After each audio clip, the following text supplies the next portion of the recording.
Imagine buying a brand new luxury vehicle. You put you put premium fuel in it. You wash it every week. You change the oil religiously. You take perfect care of it. But there's one problem. Every few months, instead of taking out the trash, you simply keep stuffing more and more garbage in the trunk. Eventually, things start to things start to smell. Systems stop functioning properly, and performance suffers. And before long, you've got a much bigger problem than you realize. In many ways, that's exactly what many Americans are doing with their digestive systems.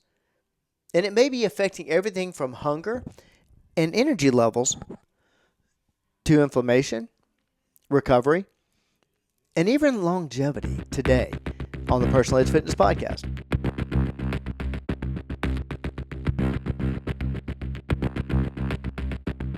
Welcome to the Personal Edge Fitness Podcast. I'm Garrett Williamson, president of Personal Edge Fitness. As always, if you have any questions about today's show, suggestions for future topics, or would like information about any of our programs, we'd love to hear from you.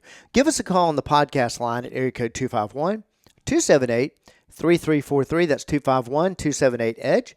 You can find us on Facebook at Personal Edge Fitness, also our website, personaledgefitness.com.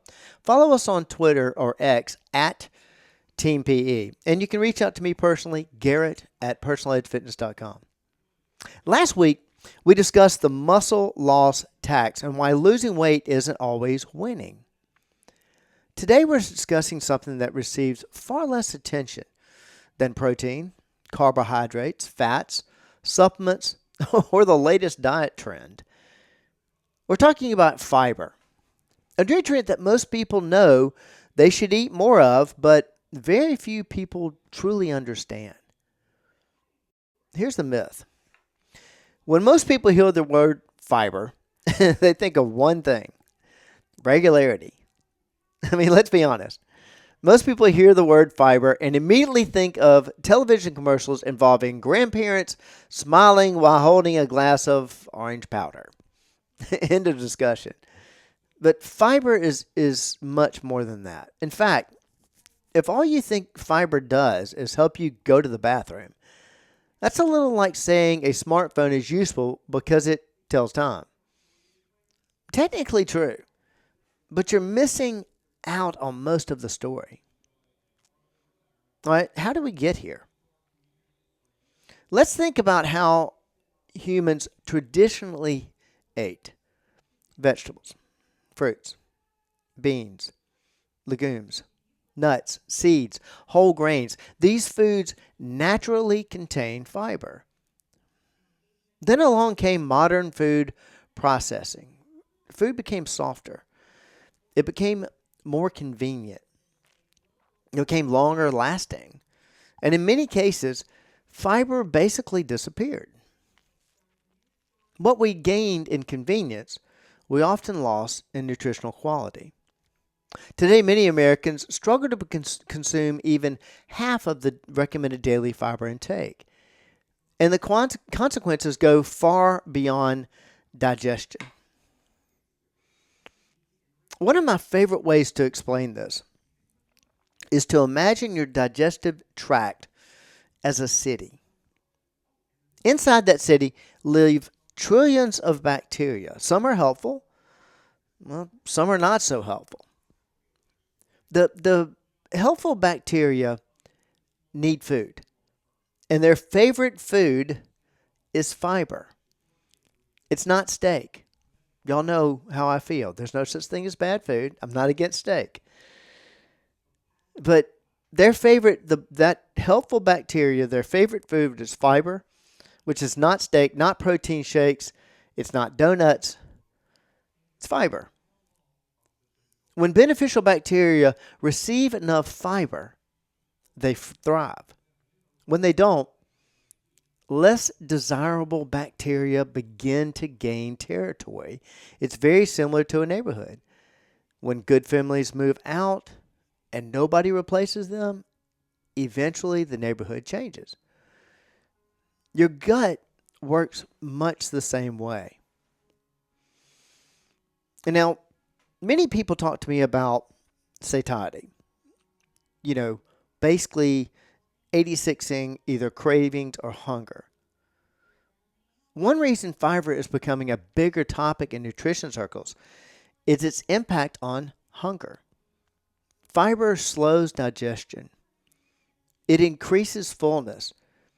It helps people feel satisfied longer. One of the reasons many people struggle with overeating is because modern processed foods often provide lots of calories, but very little satiety. Imagine trying to heat your house with a newspaper.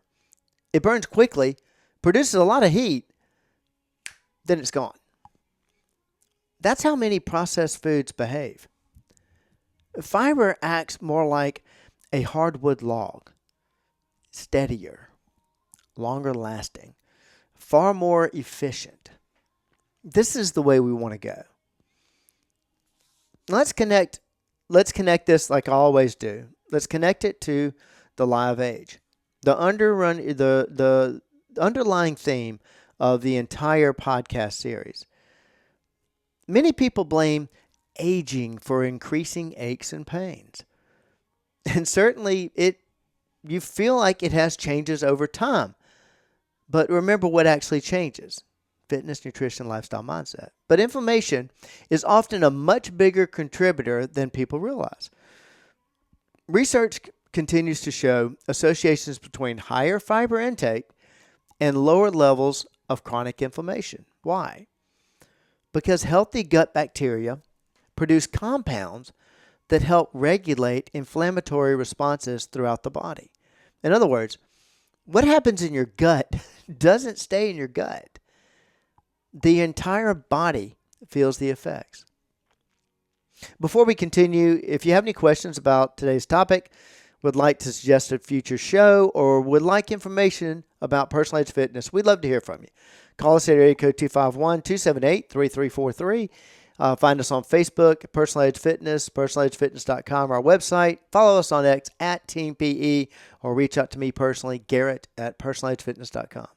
And don't forget to watch for my upcoming book, The Live Age, where we explore why fitness, nutrition, lifestyle, and mindset actually determine ability and not the passage of time. Now let's get back to talking about fiber. Fiber in the gut-brain reaction. This is something you may have heard that line before. Your gut and your brain are constantly communicating. In fact, many researchers now refer to the gut as a second brain. The healthier digestive system can influence mood, cravings, appetite regulation, stress response, and even cognitive function. Believe it or not, that's a neat listing. But if I had time on the podcast, I could go in depth and show you each one of those and exactly how the gut affects it. Think about that, though. The food choices you make today may influence how you think and feel tomorrow. That's a pretty remarkable concept. And once again, fiber plays a starring role because it helps support the environment where beneficial bacteria thrive. I'll tell you a little observation here. One of the most common things we hear from clients isn't my cholesterol improved or my inflammation markers improved. Those things happen, but people don't usually notice them. What they notice is, I have more energy. I don't crash in the afternoon. I'm not constantly hungry. Or I feel better. We had Jim do a testimonial for us on social media. Actually just came out a week or two ago. And starting with us at 86 years old and 7 months in, he actually said those things. It's exactly what he had noticed. Sometimes those improvements begin with something as simple as increasing fiber intake. It's not sexy. It's not flashy. No celebrity endorsements. Just basic nutrition done consistently. Now, many people assume digestive problems are simply part of getting older. Guess what I'm going to say about that? Often, what we're really seeing is decades of dietary habits catching up with us. That's exactly what we're seeing. Your body is adapting to what you've given it to adapt to. The body is continuously adapting. The gut continues adapting. The bacteria continues to adapt. The question is, what environment are we creating? Because once again, the body isn't responding to age. It's responding to the conditions we provide.